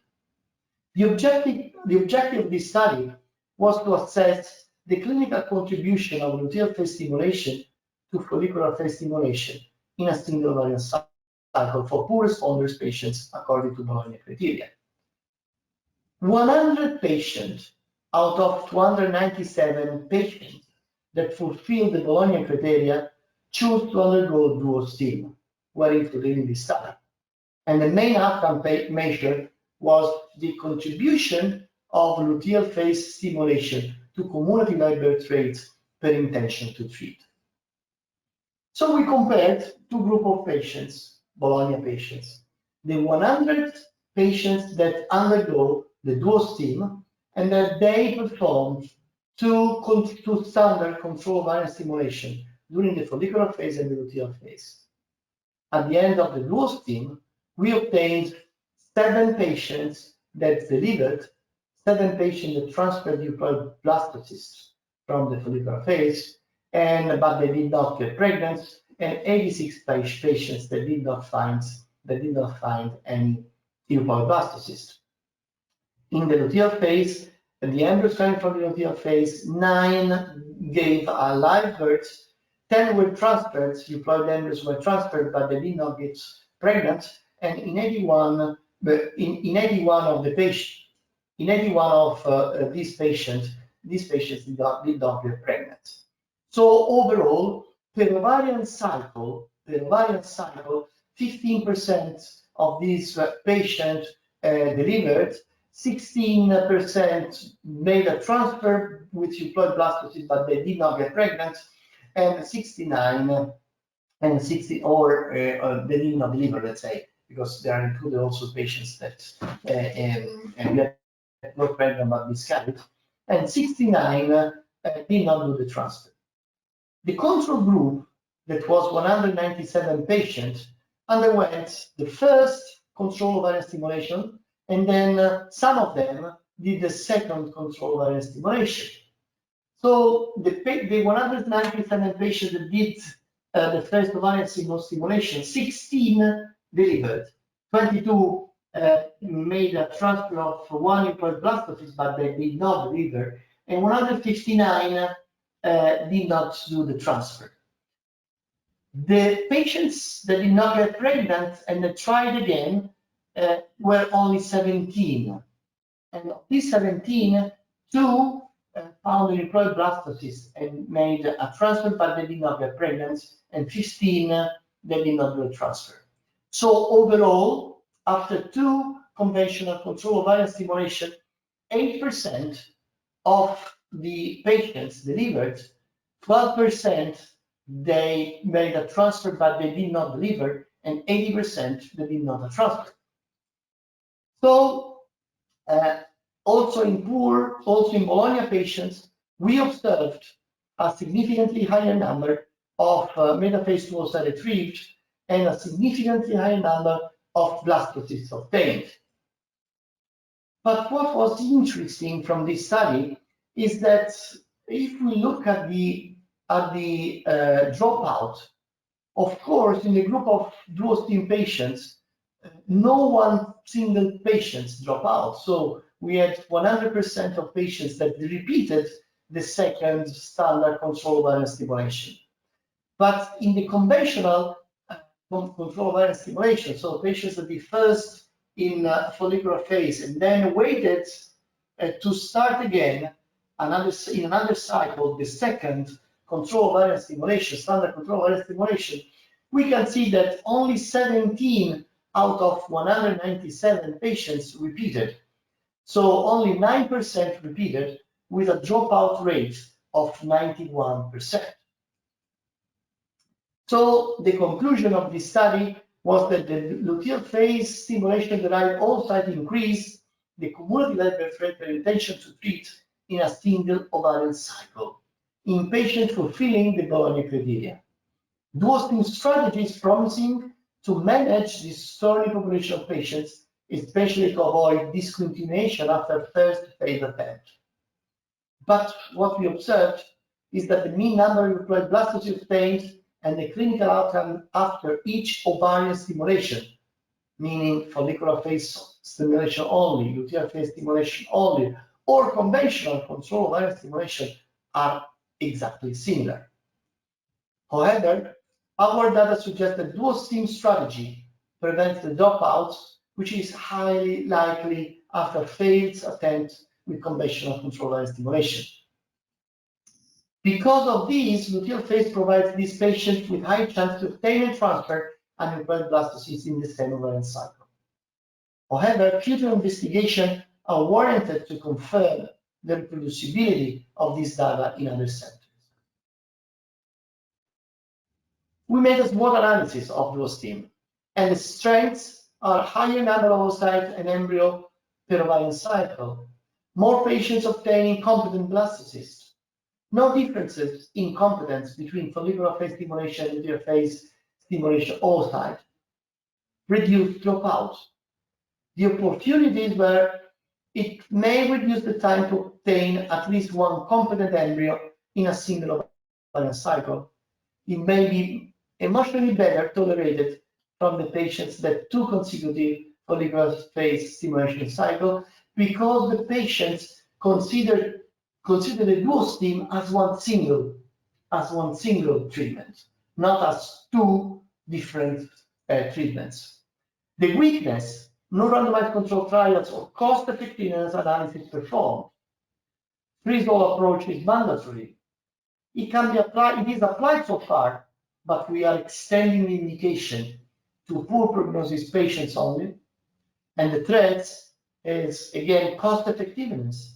Increased total dose of gonadotropin administered than in conventional control virus stimulation. Few biological, gynecological, and obstetric and prenatal evidence of safety produced. Finally, a couple of months ago, it has been published a meta-analysis on DuoStim. And then again, the meta-analysis demonstrated the significantly higher number of oocytes retrieved from the luteal phase stimulation, and the significantly higher number of metaphase 2 oocytes retrieved in the luteal stimulation. With regard to the live births, there were no differences in the live births between obtained from the embryos coming from the follicular phase of the luteal phase. So the conclusion of this meta-analysis is that DuoStim favors an enhanced clinical outcome in regard to the total number of yielded oocytes, mature oocytes, and available embryos, along with the quality of obtained embryos. Source data indicate that luteal phase stimulation is not correlated with a higher aneuploidy rate. And therefore, this option may represent a promising for the time-sensitive nature of poor ovarian responder patients management, because these patients, we have to remind that these patients have a limited amount of time to look for pregnancies by enabling a higher oocyte yield during a single menstrual cycle. However, although several papers have been published so far, and although more than 2,000 patients have been published that underwent dual stimulation, the new guidelines of control ovarian stimulation in IVF ICSI cycle stated that double stimulation in low responders should only be used in the context of clinical research, so it is marked as research only, or the double stimulation can be considered for urgent fertility preservation cycles. Then several opinion leaders, and amongst these opinion leaders you can see two previous ex-chairmen of ESHRE, Pedro Barri and Luca Giaroli. We wrote, co-authored a review comment with regard to the DuoStim on these guidelines. And then we wrote that the authors of this guideline could not ignore and or underestimate the available evidence. We believe that there are enough clinical data to state that dual stimulation can be considered in poor prognosis patients when freeze-all is mandatory. However, we will see what in the next future will be the results. So, ladies and gentlemen, let me conclude saying that evidence has shown that multiple follicular waves during a single ovarian cycle allows collection of the highest number of oocytes per ovarian cycle in poor prognosis and in oncology patients. Evidence shows that oocytes obtained from luteal phase stimulation seem to be developmentally, genetically, and reproductively competent. Luteal phase stimulation in the DuoStim protocol increases the chance of obtaining a reproductively competent embryo for transfer in poor prognosis patients. A multi-center prospective randomized trial is needed to evaluate the efficacy, the efficiency, and the costs of DuoStim versus 2 consecutive follicular phase stimulation cycles. I thank you for your attention. First of all, if you're doing fertility preservation, is there any specific diseases that you recommend one cycle or another cycle, or some kind of stimulation like leukemia, lymphoma, breast cancer? Is the stimulation different between the different diseases? So normally in oncological patients, although the results published in the literature are very reassuring, I ask always a consultation with an oncologist, but with an oncologist that works in the fertility preservation, because not all the oncologists are the same. Most of the oncologists still think that estradiol, estrogens, are poison for these patients. So each single patient, each single case, we go to consultation with an oncologist that collaborates with us, and with the wall in Italy there are 2-3 oncologists that collaborate a lot with people of reproductive medicine. And then I asked Cardia from him that she can do an ovarian stimulation, a double ovarian stimulation. So far, in any single case of oncological problem, I did not have the okay for starting a stimulation. And another question, is there any minimum number of eggs when you're doing the first cycle that you recommend to continue immediately with the second cycle for fertility preservation? This is the question that I wanted someone would have made. We are now talking on not oncological patients, right? Yes, social. We are talking Yes. poor prognosis patients. Yes. Now the decision, and then we tell the patients this that I'm going to tell you now. The decision to start again a second stimulation or not, it is not dependent, like we did at the beginning, on the number of antral follicles that we can see, or on the number of eggs that we retrieve. But it depends on the number of blastocysts that we obtained according to the age of the patients. Let me explain this concept. If I have a woman of 35, I know that women of 35 have an employee rate of 50%. This woman of 35 is a full responder.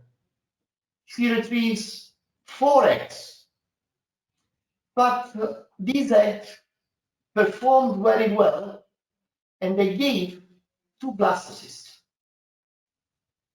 These 2 blastocysts, since the euploidy rate is 50%, there's a high chance to find an euploid blastocyst in these 2 blastocysts. So I tell the patients, look, let's check whether here there's the correct embryo to transfer. Let's make the other way around. I have a patient of 35 that retrieves 10 oocytes. But then the cleavage rate is very poor, and she will end up with 1 blastocyst. Then, since the blastocyst rate is 50%, I can tell these patients, look, we can transfer this blastocyst, but if we start again a second stimulation, then we retrieve maybe, because since you have a good number of oocytes retrieved, maybe 2 or 3 more blastocysts, we will increase the chance to find 1 or more than 1 of euploid blastocysts. And this is exactly the same in older patients. A woman of 40 has an euploidy rate of 25%. So I can have a patient that has many follicles, that retrieves 10 oocytes, and then she will end up with 2 blastocysts. But then to this woman of 40 years old, I tell, listen, with 2 blastocysts, you have, if we are in the mean, 0.5 euploid blastocysts. So this means that you have a chance not to find any euploid one, or to find 1 euploid. Then we discuss together if whether to start again or not the second stimulation. So the indication has been modified in these last years. And the last question, when we are doing dual stimulation, we freeze all embryos or eggs. Have you ever tried to replace embryo after the second cycle stimulation, the second stimulation? No, never tried. You mean No. whether the endometrium could be good for transfer, receptive for transfer? You mean this? Yes. Yes, after the second stimulation. Look, most of the patients during the second stimulation have a menstruation. So these patients are those patients where the corpora lutea will demise very soon, and then after 2-3 days of stimulation, they start bleeding. So I can imagine, but I never tried, that in this group of patients, where then you have a follicle growth, a new follicle growth with a new fresh endometrium, then I guess that in these patients, you can use the endometrium for a transfer. But not all of them menstruate. Thank you very much for the presentation. Not all of them menstruate in the first days of stimulation. Some of them menstruate in the latest part of the stimulation. So in this case, then the endometrium has not obtained the exact amount of estradiol for priming the progesterone receptor in the luteal phase. So in this group of patients, it would be not maybe recommended to do the transfer.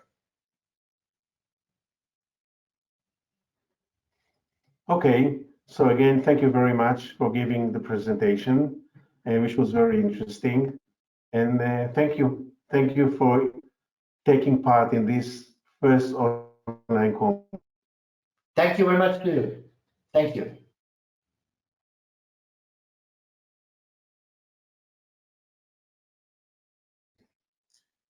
Hello, everybody. I must admit it is totally strange and unusual feeling, but nevertheless, it is a pleasure to participate in this online meeting.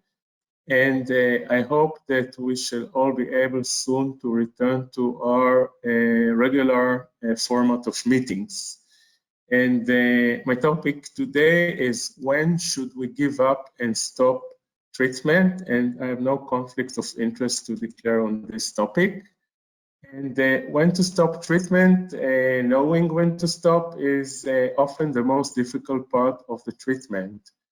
And there are 3 key players which may be involved, and they are the patient, the doctor, and the insurer, and I will only refer to the first 2 in my talk. And first, let's look at the patient's perspective. Dropout rates from IVF are fairly high worldwide, and this includes many programs that are partially or even fully funded. And there are many studies that estimated that, and dropout rates are at about 25% of the patient. And if we look at the reasons for dropout for the patients who are engaged even in fully funded programs, like in this case, a series from Belgium, we see that the burden, the psychological and the physical burden, are the leading reasons for dropout. And it is also interesting to know that if patients are being followed up, many of them, a third in this series, conceive spontaneously within 4 years. Another series from Boston by Dumar et al. Recently published, also looking at patients in a fully reimbursed program. When patients are asked why they discontinued the treatment, again, the stress, further treatment was too stressful, was the major cause, and financial considerations came only second. And also, as you see in this series, a quarter of the patients conceive spontaneously after dropping out.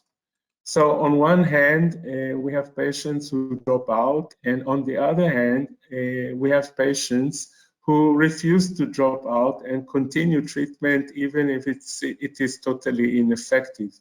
Israel is a good example for that because in Israel, fertility treatments are fully covered up to the birth of 2 children, irrespective of the number of cycles that are being performed up to the age of 45. So here's a recent study by Safrir et al. Published in one of the last ESHRE meetings, and this was a survey. And the question was, why do women over 43 choose to pursue ART with their own eggs while the chances for success are extremely low? And it appears that participants estimated delivery rates in the next treatment cycles to be around 50%, and they estimated delivery rates after all treatment would be above 60%. So it appears that despite being informed, most advanced age ART patients have extremely unrealistic expectations of ART and actually ignore their estimated prognosis when making decisions regarding treatments. And if we look at dropout rates according to physicians' advice, we see that the minority of the patients, around 10% or even less in this meta-analysis, decide to drop out because of the physician's advice. So there appears to be a gap. There is a high burden-related dropout rate, but the dropout rate due to physicians' advice is rather low, and I believe that this is an imbalance that should be somehow corrected. So now let's look at the physician's perspective. And there are several issues, several medical considerations that may help physicians counsel patients about dropping out. And I will only touch a few of those. It is the number of cycles, the number of follicles in oocytes, AMH level, and blastocyst formation. Of course, there are many more, but the time is limited. So let's look at the number of cycles. So again, a study from Israel by Landa et al. From Sheba Medical Centers, and they took a cohort of young patients younger than 35 with primary infertility who started their first IVF treatment, and they followed their reproductive outcome for about 10 years. And the outcome was actually fairly good because 90% of the couple gave birth to a live infant, 81% achieved a live birth within the first 4 years, and 85% within 8 treatment cycles. And if you look here at the cumulative live birth rate per cycle, we can see that even the 11th, 12th, 13th cycles, live birth rates were at around 10%. And if we look at the Kaplan-Meier curves, we see that above 9 and 10 and 11 cycles, the live birth rates continue to rise. And we see the same even with the long duration of treatment. And among women undergoing IVF in the United Kingdom, this is a large series published in the JAMA just a few years ago by Smith et al. The cumulative prognosis-adjusted live birth rates across all cycles continue to increase up to the ninth cycle, with variation by age and treatment type. Of course, the best prognosis was those who were undergoing egg donation and younger patients. In older patients, we saw a similar trend, but to a lesser extent. And these findings support the efficacy of extending the number of IVF cycles beyond 3 or 4 cycles, which is in many countries and clinics a common practice. If we look at poor prognosis patients, those who are older than 40, we see the same trend here in this series, again from Israel, from Sheba Medical Center. We see that above 41, like in the previous study, cumulative live birth rate continued to rise. But when patients reach the age of 42 or 43, then the curve flattens, and there is no or hardly any benefit of extending the number of treatment cycles over 6. And if we look at the most difficult group in terms of age, these are the patients that are 44. This is a recent study from our center focusing at patients at 44 years of age. We see that a cumulative live birth rate continued to rise in the first 3 cycles, but no live births were achieved beyond 3 cycles, and this is suggesting that it is futile to offer more than 3 cycles of treatment for patients who are 44 years of age. Now let's look at the poor response cycles. When should we cancel and when should we stop treatment? So this is a study from the United Kingdom looking at the outcome when only up to 2 follicles develop. Should patient continue to IVF or be converted and switch to IUI? And as you can see, all pregnancy outcomes are significantly higher with IVF, about 70% ongoing pregnancy with IVF as opposed to only 2% with IUI. And if we look at the similar studies, this time from Cornell, Reichman et al., what should we do in the setting of 3 or fewer follicles? Should we switch to IUI or continue with IVF? So this is the kind of information that is important to have to give patients. The likelihood to retrieve an oocyte is around 90%. And the likelihood to reach embryo transfer is slightly less than 60%. But overall, the likelihood to reach a live birth is 2.9% with IVF versus 2.6% with IUI, and this is not much different. And it is more interesting when a single follicle is developing. We actually see no difference between IVF and IUI. And this is in patients younger than 40, and the effect of age is dramatic here. You hardly see any deliveries with a single follicle above the age of 40, and this is coming from Cornell.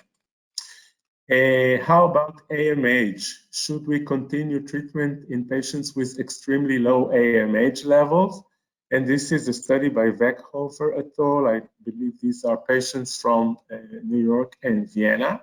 And you see that even in patients with extremely low AMH level, there are deliveries at all age ranges. Of course, age makes a difference, and the delivery rate above in patients above 42 are very low. And we look at similar observations, again from Cornell, same group, Reichman et al., looking at the ongoing pregnancy when AMH levels are extremely low, undetectable. So we see that young patients do fairly well, and they have a reasonably favorable ongoing pregnancy rates. But as patients get older, and especially above 42 years of age, 0 deliveries. So this is a very bad combination. How about blastocyst formation? Does it have any prognostic significance? So we, in our center, once look at patients who are all with repeated implantation failure, at least 4 failed IVF attempts. And this was part of a study where they were subjected to blastocyst transfer. And we had 25 patients who failed to produce a blastocyst in this study, and they didn't have a transfer. And we followed them, and the follow-up was for about 4 years. And we wanted to know what is the prognostic significance of failure to produce a blastocyst. And surprisingly, it wasn't so bad, because 11 of them, 44, had a live birth, and 36, excluding 2 who had donor eggs. So failure to produce a blastocyst in a given IVF treatment cycle has a low prognostic significance for the future reproductive outcome. And in those poor prognosis patients with a low number of oocytes and embryo, there is always a dilemma whether to transfer at the cleavage stage or at the blastocyst stage. And this is a large retrospective study from Australia, looking on patients who had only one viable embryo on day 3 post-IVF, and some had a transfer on day 3, and some were subjected to blastocyst culture and transfer. And we can see that both clinical pregnancy rate and live birth rate were double with cleavage stage transfer, and this was statistically highly significant. And these findings support day 3 cleavage stage embryo transfer instead of growing to blastocyst stage when only a single embryo is present. So in conclusion, good clinic-specific tools such as information, as a kind of information that I have shown, are necessary in order to give a realistic advice regarding dropout.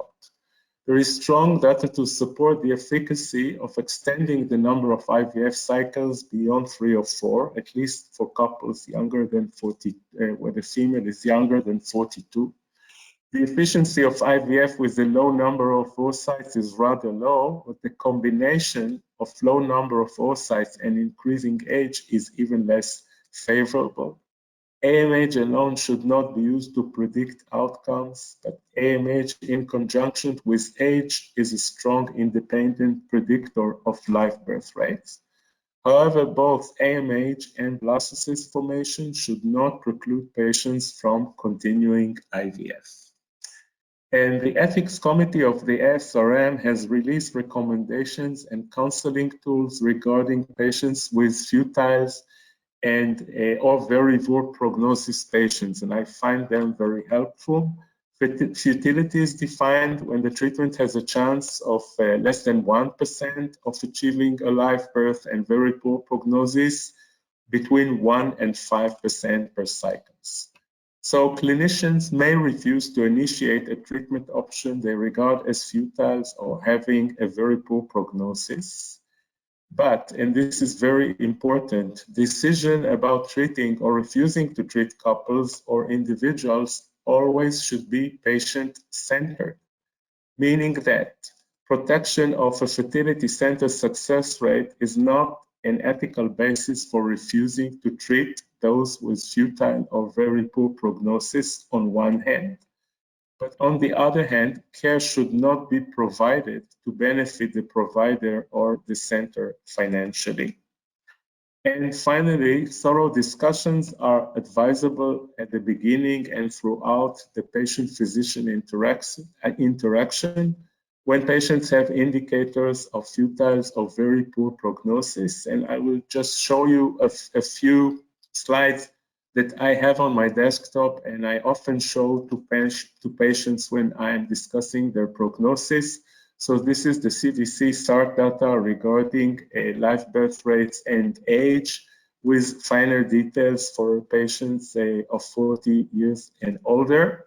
This is the prevalence of aneuploidy relative to the age of the female partner. It is not that I am trying to convince the patients to take PGTA.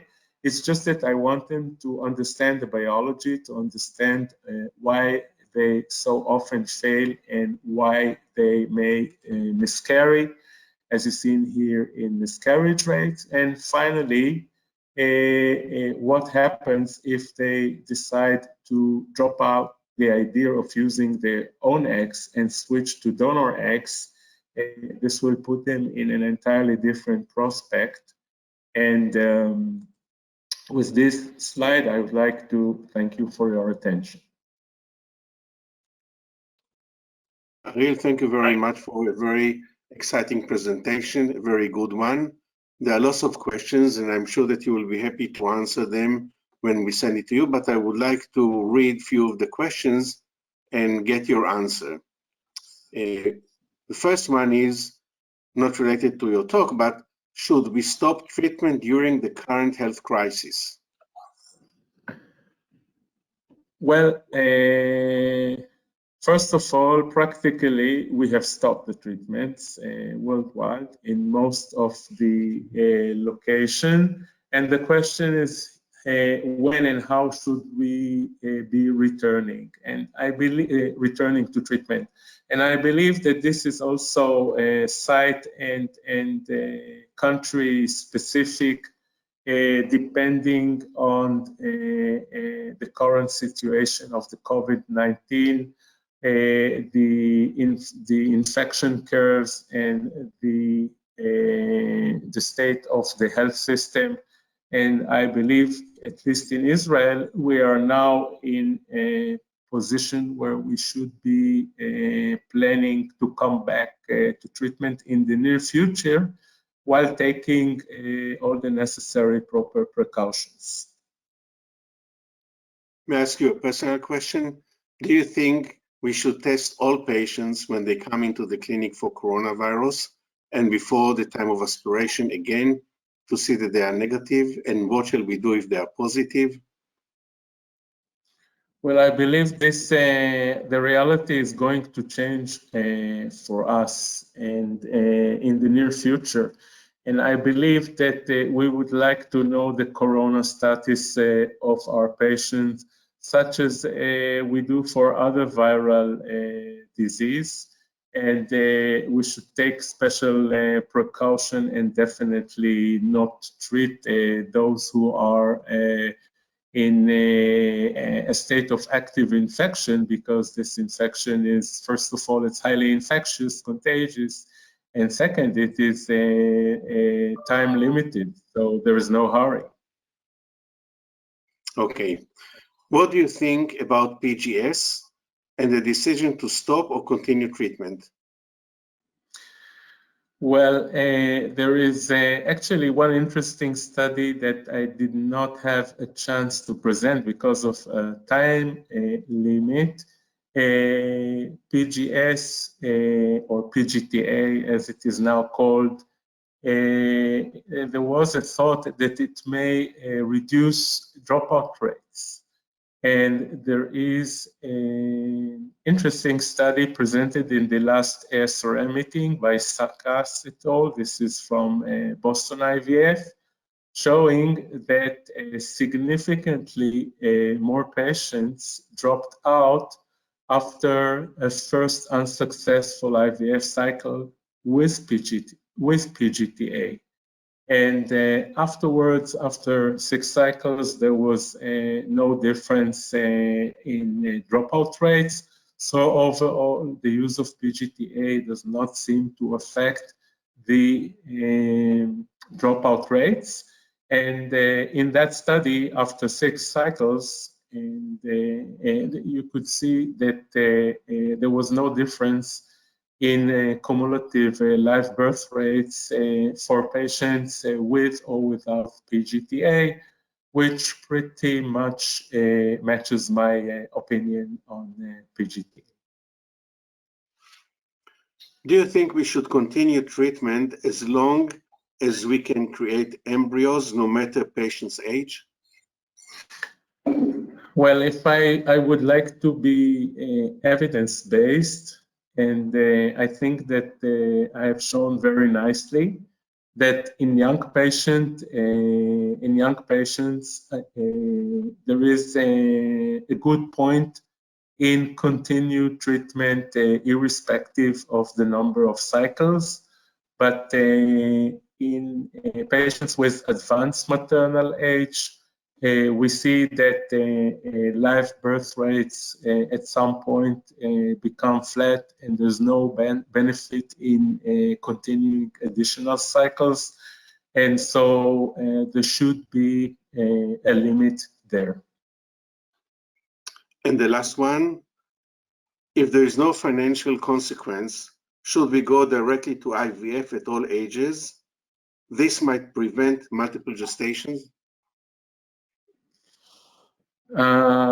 This is a question which is very difficult to answer. Personally, I don't think so, because even if you do fertility treatments which include ovarian stimulation and IUI, if you are extremely careful, then your multiple pregnancy rate is very low, and the cost is much lower, the complication rate is much lower, and we are not 100% sure, but perhaps the health of the children might be better as well.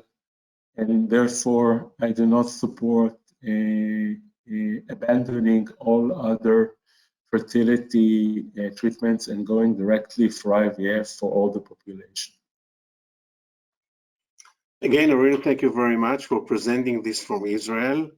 And the rest of the question will be sent to you, and I'm sure that you'll be happy to answer. So thank you for keeping the time, and thanks to everybody. Thank you very much.